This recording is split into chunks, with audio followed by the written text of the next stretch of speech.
आवाज आ रही तो बताना।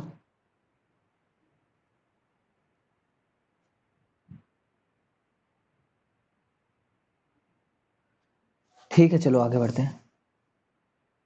नेक्स्ट प्रॉपर्टी देखो। देखो, अगर तुम्हें ऐसा कभी क्वेश्चन में हिंट दिया होता है ना कि थ्री नंबर्स,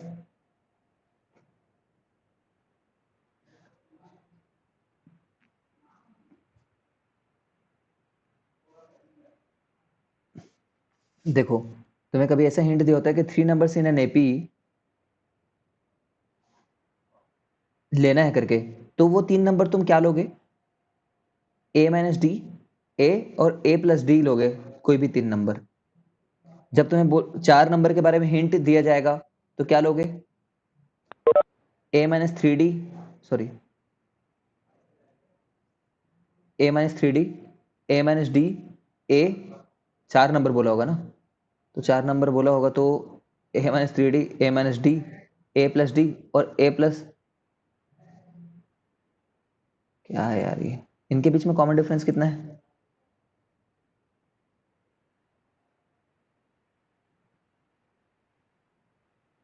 ऐसा ले लेना, ए प्लस थ्री डी ले लेना। ठीक, टू डी ले सकते हो। नहीं नहीं नहीं, क्या कर रहा हूं मैं, मिट क्यों नहीं रहा ये? ठीक है, ए प्लस डी और ए प्लस थ्री डी ले लेना।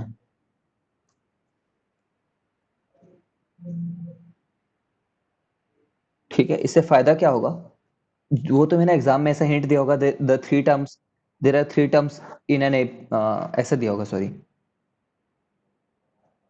For an AP the sum of the three terms is this much, मान लो एट दे देगा, एंड देयर प्रोडक्ट इज कुछ दे देगा। तो जब तुम ऐसे लेते हो और सम करते हो ना, तो तुम्हारे पास थ्री ए आंसर आ जाता है, डी डी आपस में कट जाता है।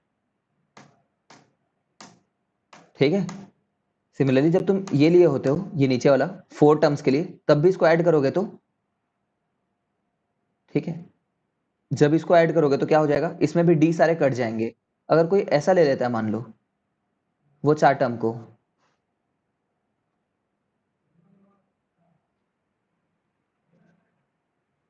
ये चार टर्म को, तो ऐसा पॉसिबल ही नहीं है ना, पहली बात तो ये गलत बात है। क्यों?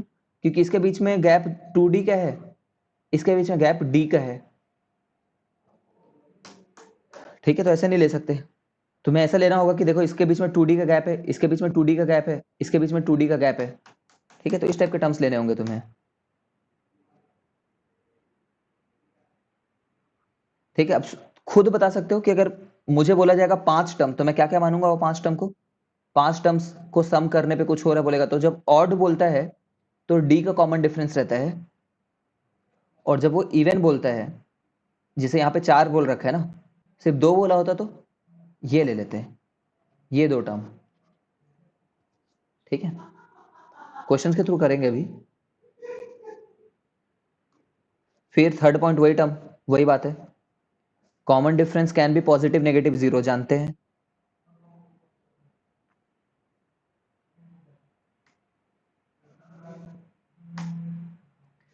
यहां पे फिर देखते हैं next term, the sum of two terms of an AP, ध्यान से सुनना है इस वाले को। The sum of two terms of an AP equidistant from beginning and end is constant and equal to sum of its first and last terms.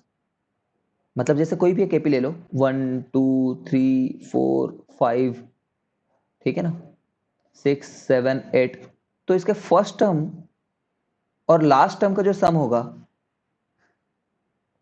कितना है, nine है। इसके सेकेंड और सेकेंड लास्ट टर्म का सम कितना है, nine है। इसके थर्ड और थर्ड लास्ट टर्म का सम कितना है, नाइन है। तो हमेशा ये कांस्टेंट ही रहेगा। इस साइड से जितना टर्म गए हो, इस साइड से दो बार जंप करके गए हो, तो इस साइड से भी दो बार जंप करके आओ। ठीक है, तो हमेशा वो कांस्टेंट रहेगा, यही बोल रहा है। सम ऑफ टू टर्म्स, कोई भी दो टर्म ले लो जो इक्वी डिस्टेंट पे हो, यहां से जितनी दूरी पे है वहां से भी उतनी दूरी पे हो, तो उनका सम जो होगा वो कांस्टेंट होगा and is equal to the sum of the first and the last term. सही बात है, तो जानते ही हैं। ऐसा क्यों हो रहा है, सभी समझ रहे होगे। जैसे कि यहां से एक बार आगे बढ़े तो एक नंबर ऐड किया हमने, यहां से एक बार पीछे हुए तो उतना ही नंबर को माइनस कर दिया ना हमने। तो है ना, एक बार आगे बढ़ते हो, एक जो टर्म को ऐड किए वैसे ही एक बार पीछे आए तो उसी टर्म को माइनस कर दिए, ठीक है, तो ओवरऑल रिजल्ट तो सेम रह गया ना, एक बार बढ़ाया एक बार घटा दिया तुमने।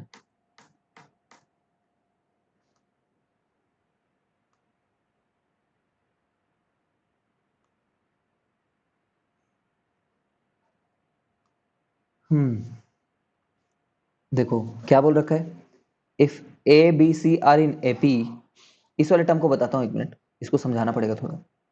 If A B C are in AP then two B equal to A plus C, समझ ही रहे हो, अगर ए बी सी एपी में है तो मैं क्या बोल सकता हूँ, बी माइनस ए जो कि कॉमन डिफरेंस है एक, इक्वल टू ये वाला कॉमन डिफरेंस बोल सकता हूँ ना, कॉमन डिफरेंस कहीं से भी निकालो बराबर रहेंगे, ठीक है, तो ये बी को लेफ्ट साइड ले आओ तो टू बी बन जाएगा, ये ए को राइट साइड ले जाओ तो ए प्लस सी बन जाएगा, ठीक है, ये देखो वही लिख रखा है, ठीक है। फिर ये पढ़ा होगा तुमने कि एस एन माइनस वन जो होता है वो ए एन होता है करके, ये जानते हो क्या अनुषा, ये वाला फॉर्मूले को?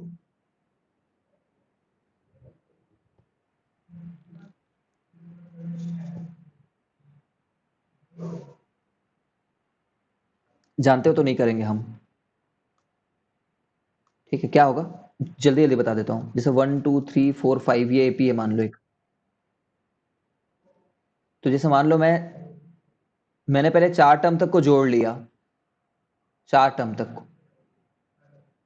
फिर उसमें से मैंने मान लो तीन टर्म को घटा दिया, तीन टर्म कौन से होते हैं, और ये तीन टर्म होते हैं, तो ये तीन टर्म को घटा भी दिया मैंने, तो कौन सा टर्म रह गया, पहले मैंने चार लिए, 1 2 3 4, फिर घटा तीन को दिए, ये तीनों तो कैंसिल हो गए, है ना, जुड़े फिर घट गए, तो ये रह गया ना बस, तो ये क्या आ गया, A4 ही आया ना वो, इसी बात से मान लेते हैं कि एस एन माइनस वन जो होगा वो ए एन होगा, मैथमेटिकली भी प्रूफ कर सकते हो, मैथमेटिकली भी प्रूफ कर सकते हो, करके दिखाओ मैथमेटिकली, ऐसे करोगे देखो, एस एन लिखोगे n/2, ठीक है, 2a plus n-1 D, S N minus one को क्या लिखोगे, n था तो ये फॉर्मूला था, तो n-1 रहेगा तो क्या रहेगा, n-1/2 2a प्लस n-1 का -1, ठीक है ना, तो क्या हो जाएगा ये, इसको, ठीक है, इसको सॉल्व कर लेना यार, ठीक है, इसको कट कर लो अंदर भेज दो, बेसिकली इसको ऐसे लिख लो कि n/2 2a plus n-2 D, है ना, माइनस हाफ, यहाँ पे एक माइनस हाफ, फिर पूरा मल्टीप्लाई हो रहा है इससे, पूरा, ठीक है, तो पूरा जब मल्टीप्लाई हो रहा है तो 2a प्लस n-2 डी, ठीक है, और यहाँ पे तो ये चीज रखा हुआ ही है,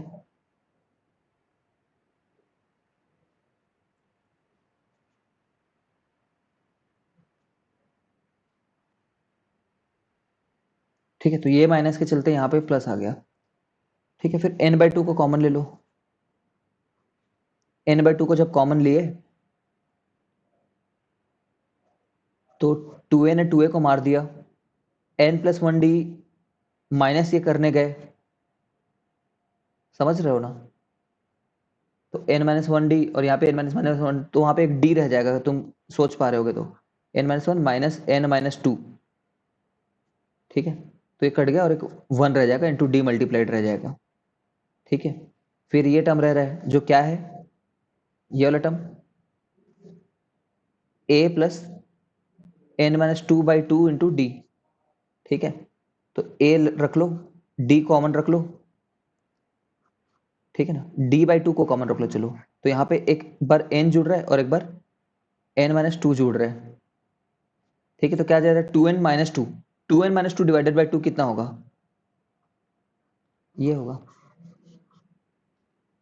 क्यों करें इतना प्रूफ जब हम लोग लॉजिकली देख करके कर सकते हैं, है ना, तुम चाहो तो ये कैलकुलेट कर सकते हो घर पे बैठ करके सेटिस्फैक्शन के लिए, अदरवाइज ये फॉर्मूला तुम जानते हो।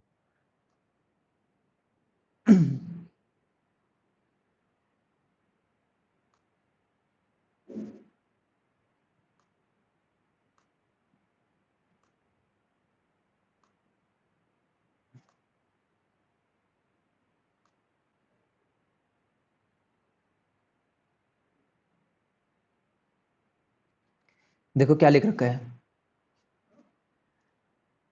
सम of three terms of an AP 27। मैंने बोला था ना 3 टर्म बोल देगा तो क्या क्या लेना है, ए माइनस डी, ए और ए प्लस डी, ये रटना होगा तुम्हें। ऐसे नंबर लो जो सिमेट्रिक हों, किसी एक जगह से बराबर बराबर दूरी पे हों। Sum of the three terms is 27 बोल रखा है, तो let the three terms be, let three terms be a minus d, a और ए प्लस डी, तो 27 आ गया। And sum of their squares is this much, sum of their square, square का sum 293 है। Find the absolute value of S15, S15 की कितनी value होगी बोल रहे हैं, ठीक है। तो इन तीनों को जोड़ोगे तो 3a इक्वल टू 27 आ रहा है, मतलब a इक्वल टू 9 आ रहा है, ठीक है।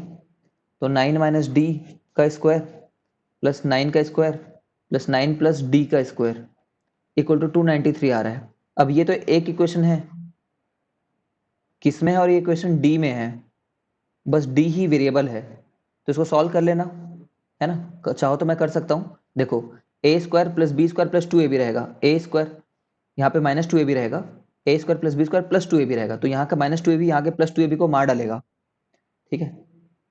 और एक बार 9 स्क्वायर प्लस 9 स्क्वायर, एक बार और 9 स्क्वायर, तो 3 बार 9 स्क्वायर है, तो 3 बार 81 है, ठीक है। और 2 बार डी स्क्वायर है, ठीक है ना, 2 बार डी स्क्वायर है, तो ये ऐसे कर लेते हैं। कैलकुलेशन तुम अपना देख लेना, इसको जो इसको मल्टीप्लाई करोगे तो कितना आ जाता है, ये सब्ट्रैक्ट करोगे तो 50 आ जाएगा, 50, तो 2d स्क्वायर इक्वल टू 50 आ गया, तो d कितना हो गया, प्लस और माइनस 25। ए पता है, डी पता है, तो S15 के एब्सोल्यूट वैल्यू 15 टर्म्स का सम निकाल लोगे ना, 15 टर्म्स का सम, S15 क्या होगा, फर्स्ट टर्म, है ना, sorry 15/2, 2 times first term plus n-1, निकाल लेना यार, ये सब कराने के लिए थोड़ी 11th है, सब अभी तो 11th वाली बातें कर रहे हैं, ज्यादा है भी नहीं मतलब इसमें, ठीक है। देखो डी इनका प्लस माइनस 5 आया, मैंने 9 लिख दिया क्या वहां पे,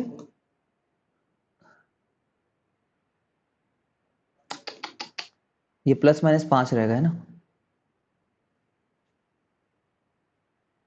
25 हो जाएगा, 25 का रूट 5 आ जाएगा। कर लेना, ये सब कराने का मेरा वो नहीं है, मतलब जिम्मेदारी, you can do it on your own. Find the nature and 30th term, nature मतलब प्लस है या फिर माइनस, क्या है वो, पॉजिटिव है नेगेटिव है, ये बताना चाहता होगा। Find the nature and the 30th term of this thing, तो S30 कैसे निकालेंगे, S30 निकालने के लिए सोचो, ठीक है, इस क्वेश्चन को करो,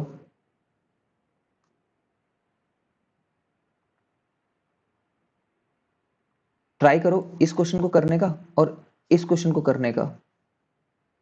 ये एपी में कैसे प्रूफ करोगे, अगर ये एपी में होंगे, यहां पे देखो नीचे में, कोई भी 3 टर्म अगर एपी में होंगे ना, ठीक है, तो बीच वाले टर्म को फर्स्ट टर्म और लास्ट टर्म, जैसे क्या था, ए बी सी अगर एपी में थे तो क्या बोले थे, 2 टाइम्स बीच वाला term equal to first term and the third term,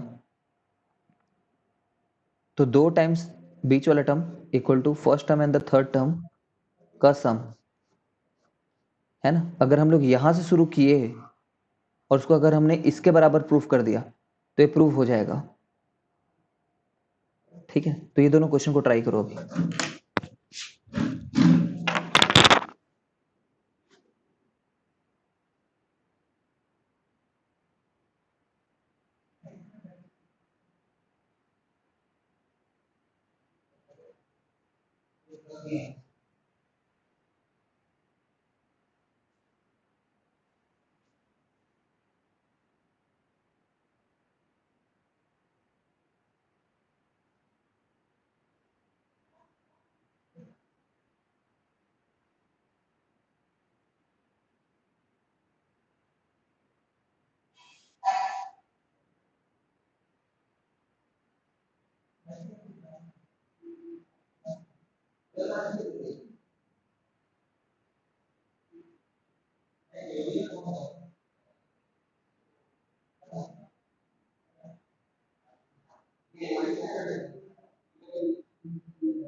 ठीक है,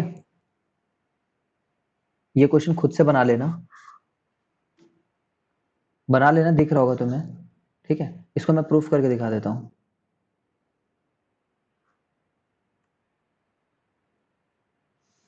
ये हमें यहां से शुरू करते हुए यहां तक पहुंचना है, लेकिन पहले गिवन क्या है ये तो देख लें। ठीक है ना, देखो गिवन क्या है, a square b square c square are in AP. ठीक है, तो हम लोग क्या बोल सकते हैं, b square equal to 2b square equal to a square plus c square, है ना। इसी को याद रखना, जस्ट इन केस कभी जरूरत पड़े तो हम ऐसा भी बोल लेंगे, a square plus c square by 2 करके, है ना। कभी जरूरत पड़ी तो ऐसा भी बोल लेंगे, b square minus a square equal to c square minus a square करके, sorry c square minus b square करके। समझ रहे हो, मतलब कभी अगर जरूरत पड़े तो b minus a into b plus a को हम बोल लेंगे c minus b into c plus b करके। ये सब चीजें बोल सकते हैं, हमारे पास टूल है ये सब, क्या पता किस चीज की जरूरत पड़ जाए। ठीक है ना, हमेशा याद रखना, कोई खास बात नहीं है इनके बारे में, मतलब इनके बारे में बस तुम ये याद रखो कि बीच वाला टर्म का डबल, ठीक है, और बीच वाले टर्म इक्वल टू फर्स्ट और लास्ट का एवरेज, एक ही बात है दोनों। ठीक है ना, अब यहाँ पे हम लोग इससे शुरू करते हैं, है ना। इफ इतना जो है वो इतना आ गया तो एपी प्रूव हो जाएगा। तो मैं 1/b+c first term and last term को जोड़ लेता हूँ, ठीक है। इसको ट्वाइस बेस टर्म प्रूफ करना है, तो नीचे मैं ले लेता हूँ b+c, a+b, और ऊपर में ले लेते हैं a+b प्लस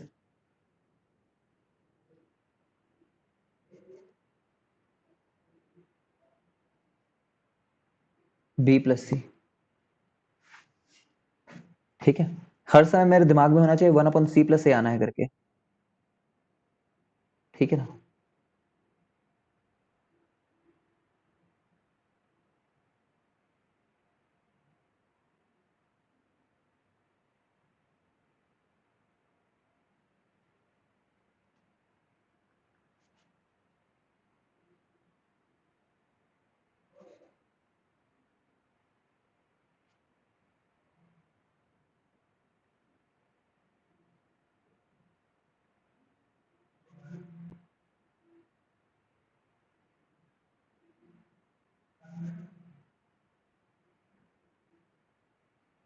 सॉरी यार,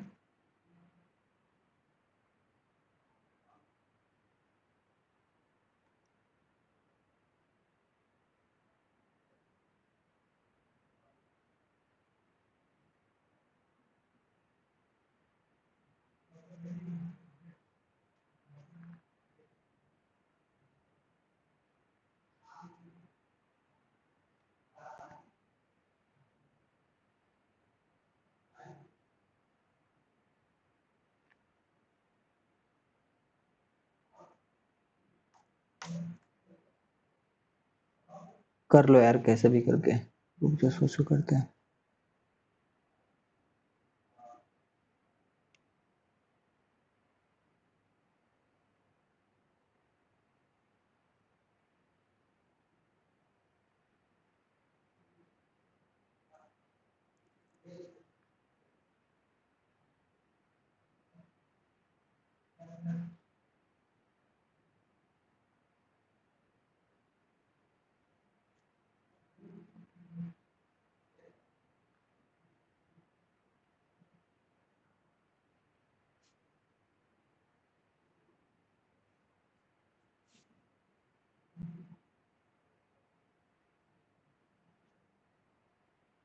तुम भी ट्राई करो।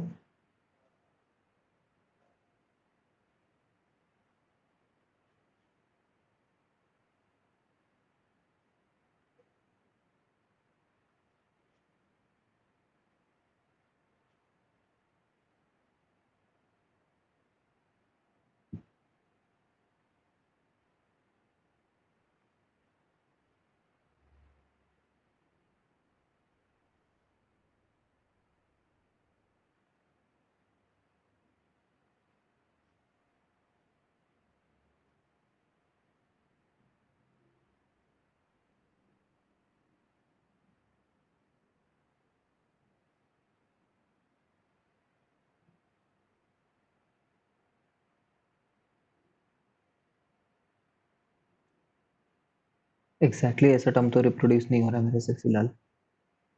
सर हो गया। कैसे, क्या बताओ।